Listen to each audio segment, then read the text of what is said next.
जो भी vad ane ka have hai uski apni rai hai jiski pushti press information news nahin karta danivad.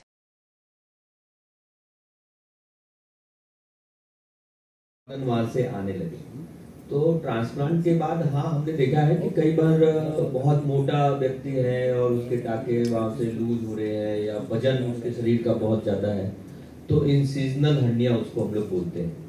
तो वो चीरे की जगह पे कोई हिस्सा कमजोर हो गया और वहां से बाउल एक्टिविटी या पेरिटोनियम वो करने लगा तो ये पॉसिबल है, लेकिन यूजुअली बहुत कॉमन नहीं है। 200-300 में एक आदमी को हो सकता है और मुख्य कारण वजन का बहुत ज्यादा ना ओबीस पेशेंट्स में ऐसा होता है, हो सकता है। आपने बताया कि स्टेरॉइड दवाइयां आप देते हैं, स्टेरॉइड दवाई विजय सिन्हा ये उपस्थित है और हम लोग अपने इस संगोष्ठी में अपने जो चर्चा है उसके हिसाब से हम आपको किडनी बीमारी और उसके बाद होने वाली प्रॉब्लम के बारे में कुछ बताना चाहेंगे। मैं आपको किडनी की समस्या के बाद कैसे हम अगर कोई सर्जिकल ट्रीटमेंट या ट्रांसप्लांट कराना पड़ता है उसके बारे में कुछ जानकारी दूंगा। डॉक्टर भट्ट साहब ट्रांसप्लांट करने के बाद क्या केयर होती है उसके बारे में बताएंगे रेसिपिएंट को, और डॉक्टर सिन्हा क्या प्रॉब्लम होती है डोनर को या उसकी कैसे हम केयर करते हैं, कैसे हम वो आगे स्वस्थ रहे उसके बारे में चर्चा करेंगे। तो हमारे जो भी किडनी की प्रॉब्लम होती है, जैसे कि आपको पता हो कि लगभग 2 लाख लोगों में से 2 लाख लोगों में से 10 से 20 लोगों को किडनी की समस्या होती है और वो समस्या इतनी जटिल हो सकती है कि उनको किडनी फेल्योर या डायलिसिस की जरूरत पड़ जाए। जब भी ऐसे लोगों को कोई भी प्रॉब्लम होती है, डायलिसिस की जरूरत होती है, तो हमारे पास 2-3 माध्यम है, जैसे कि ब्लड की डायलिसिस या हीमोडायलिसिस, पानी की डायलिसिस जिसे हमें पेरिटोनियल डायलिसिस कहते हैं, उसकी आवश्यकता पड़ती है और उन्हें डायलिसिस पे रहना पड़ता है।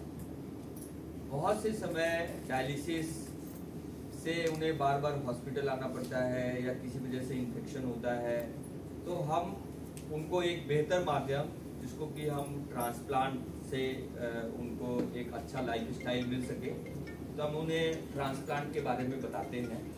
और ट्रांसप्लांट में बेसिकली डिजीज के बारे में, उसके रोकथाम के बारे में और ट्रांसप्लांट के बारे में।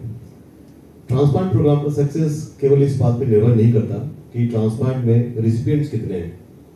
ट्रांसप्लांट प्रोग्राम किसी भी हॉस्पिटल का हो, कहीं का हो वर्ल्ड में, या किसी भी ऑर्गन का हो, वो इस बात पे ज्यादा निर्भर करता है कि हमारे पास डोनर्स हैं कि नहीं, क्योंकि जब तक डोनर नहीं है तब तक रेसिपिएंट्स का हम ट्रांसप्लांट नहीं कर सकते हैं। डोनेशन के बारे में कई सारे फैक्ट्स हैं, कई सारे फिक्शन हैं, तो आज मैं कुछ मिनटों में इस विषय पे चर्चा करूंगा। अगर हम ग्लोबल ऑर्गन ट्रांसप्लांट की रेट देखें तो इंडिया में हमारा ट्रांसप्लांट रेट 2.5 to 9.9 पर मिलियन पॉपुलेशन है। दैट मींस एवरेज 5 में से 1 मिलियन में 5 लोग ट्रांसप्लांट करा पाते हैं, और ये हमारा जो रेट है वो बहुत ही कम है as compare to the world other countries, developed countries जैसे यूएस वगैरह में, वहां पर more than 100 per million population है। दैट मींस कि हमारे पास डोनर की बहुत ही ज्यादा डिफिशियंसी है और हम ट्रांसप्लांट जितना कर सकते हैं, जितनी हमारी क्षमता है, जितने हमारे इंस्टीट्यूट्स हैं, हम पूरी तरह से नहीं कर पा रहे हैं। 2021 का जो नोटो का डाटा है उसके हिसाब से इंडिया में टोटल ट्रांसप्लांट्स हुए थे 9,105, जबकि पूरे वर्ल्ड में अगर हम देखें तो 97,349, मतलब 1 लाख में केवल 9,000 ट्रांसप्लांट हमारे देश में हुआ है। और जबकि हम पॉपुलेशन के हिसाब से देखें तो वर्ल्ड का ऑलमोस्ट मोर देन 25% पॉपुलेशन हमारे पास है, 20% पॉपुलेशन हमारे पास है। दैट मीन्स कि हमारा जो सप्लाई चेन है वो बहुत ही पुअर है। हमारे पास डोनर्स नहीं है, या फिर डोनर्स हैं तो वो डोनेट नहीं करना चाहते हैं, चाहे वजह कुछ भी हो। विदेशों में अगर हम देखें तो वहां पर ज्यादातर डिसीज डोनर ट्रांसप्लांट प्रोग्राम चलता है, मतलब कैडेवरी ट्रांसप्लांटेशन के लिए लोग अग्रसर होते हैं, अपनी किडनी मृत्यु के बाद डोनेट करते हैं, ऐसी इच्छा जाहिर करते हैं, और उसके कारण से वहां पर ट्रांसप्लांट के नंबर्स बहुत ज्यादा हैं, बिकॉज वहां पर donor organs, disease donor organs काफी अवेलेबल हैं। अगर हम ग्लोबल डाटा देखें तो 2021 के अंदर में 57,000 organ transplants has happened from disease donors, और इंडिया का अगर वैल्यू देखें तो just 830 transplants. which is very small figure, less than 0.5% of total. पर एक सबसे इम्पोर्टेंट चीज है कि ब्रेन काम करना बंद कर दिया हो तभी उस डोनर को हम एक कैडेवरिक डोनर के रूप में लेते हैं।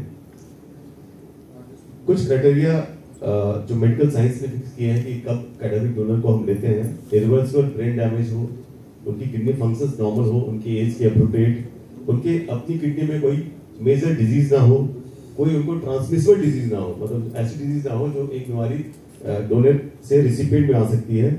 नॉर्मली कैडेवरिक ट्रांसप्लांट में हम ब्लड ग्रुप कॉम्पैटिबल ट्रांसप्लांटेशन करते हैं, क्रॉस मैच नेगेटिव देखते हैं और HLA मैचिंग करते हैं। तो अगर हम 3-4 बातों को बेसिकली समझ लें कि हर व्यक्ति जिसकी मृत्यु हॉस्पिटल के अंदर में होती है, मोस्टली एक्सीडेंटल डेथ्स, वो एक कैडेवरिक डोनर हो सकता है, is a potential cadaveric donor, और हम उसकी किडनी हार्वेस्ट कर सकते हैं अगर फैमिली कंसेंट देती है।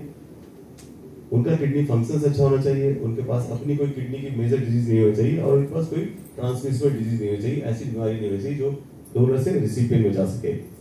तो अगर हम सब मोटिवेटेड हो जाएं अपनी किडनी डोनेट करने के लिए, तो इंडिया में जो ट्रांसप्लांट सब साल के लगभग 9,000 ट्रांसप्लांट हो रहे हैं इंडिया में, वो शायद कहीं ना कहीं 30,000-40,000 पे चले जाएगा और सारे जितने भी हमारे पोटेंशियल रिसिपिएंट्स हैं उन सब के पास किडनी अवेलेबल होगी ट्रांसप्लांटेशन के लिए।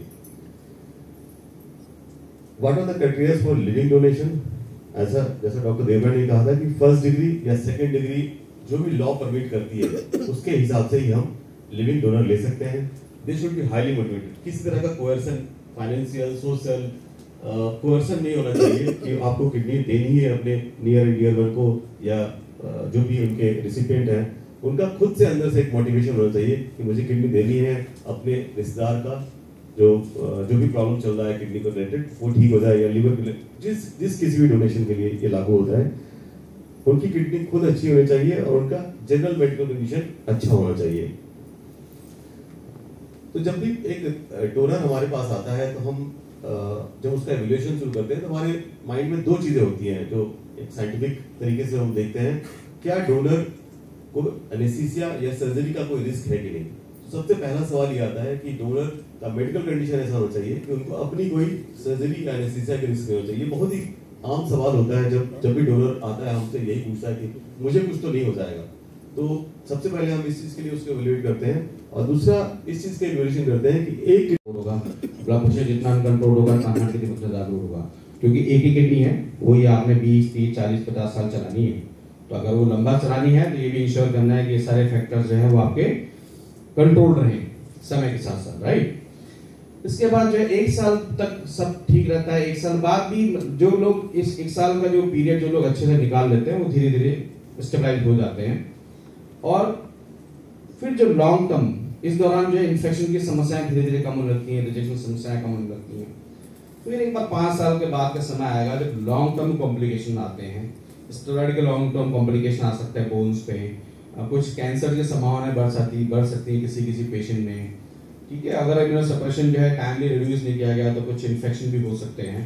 तो इन चीजों का ध्यान रखना है कि आप जो है अगर आपको कोई भी रेड फ्लैग साइंस होते हैं, कुछ रेड फ्लैग साइंस क्या है, जैसे आपने ट्रांसप्लांट हो गया, ठीक है, ट्रांसप्लांट के बाद जो है यूरिन आउटपुट में अब्रप्टली अगर कम हो गया, स्वेलिंग आने लग गई, ठीक है, यूरिन में ब्लड आने लग गया, यूरिन में झागे आने लग गई फिर से, तो इसका मतलब कुछ गड़बड़ चल रही है। आपको जो है चेकअप कराना चाहिए, डॉक्टर से विजिट करना चाहिए और अपने दवाइयों के लेवल्स वगैरह जो है वो चेक कराने चाहिए। ये देखना चाहिए सब ठीक ठाक चल रहा है कि नहीं चल रहा है। इन जनरल जो है हमको किडनी में क्रिएटिनिन बढ़ने का तो पता नहीं चलता, पर हमको हेल्थ का तो अपना पता लग जाता है कि मेरी हेल्थ कैसी चल रही है, स्वास्थ्य ठीक चल रहा है नहीं चल रहा। जब भी आपको कभी कुछ गड़बड़ लगे तो उस समय जो है अपना चेकअप जरूर कराइए, क्योंकि वो एक तरह से इनडायरेक्ट मार्कर होते हैं कि कुछ गड़बड़ चल रही है, ठीक है। अब मैं आपको कुछ स्पेसिफिक टॉपिक्स पे जैसे बोलना चाहूंगा, जैसे कि आपका दवाइयाँ है, ठीक है। दवाइयाँ मैंने आपको बताया जैसे कि यूजुअली जो कॉम्बिनेशन होता है टेक्रोडोमेस, मैकाफिन, मॉफेटिल और स्टेरॉइड का होता है। तो टेक्रोडोमेस का टाइमिंग होता है, आपको बता दिया जाता है कि दिन में 2 बार लेना, तो फिक्स टाइम पे लेना चाहिए। रिपीटेडली उसके लेवल्स भी जैसे डॉक्टर बोलते हैं लेवल्स मॉनिटर करने हैं। मैकाफिन, मॉफेटिल चलती है, स्टेरॉइड चलते हैं। तो इन सबके साथ साथ जो है जो मॉनिटरिंग, इन सबसे संबंधित जो मॉनिटरिंग है वो डॉक्टर आपको एक्सप्लेन करते हैं। जैसे आप बोलते हैं कि शुगर अपना बीच बीच में चेक करते रहिए, तो बीच बीच में शुगर चेक करते रहना चाहिए। कभी जैसे कोई दवाई मिस हो जाए तो आप जो है जब भी आपको ध्यान आए वो मिस डोज जरूर ले लें, दवाइयाँ मिस नहीं करनी है। मेरा जो अपना अनुभव है, जो most cause of graft failure है वो पेशेंट के एंड पे कंप्लायंस के इश्यू हो जाते हैं, क्योंकि जैसे जैसे हमारा अच्छा समय आता है ना, हम भूल जाते हैं कि हम कभी एक बुरे समय से बीते थे और एक बहुत बुरा वक्त था जब हम डायलिसिस भी चल रहा था और ट्रांसप्लांट बड़ी मुश्किल से हो पाया था।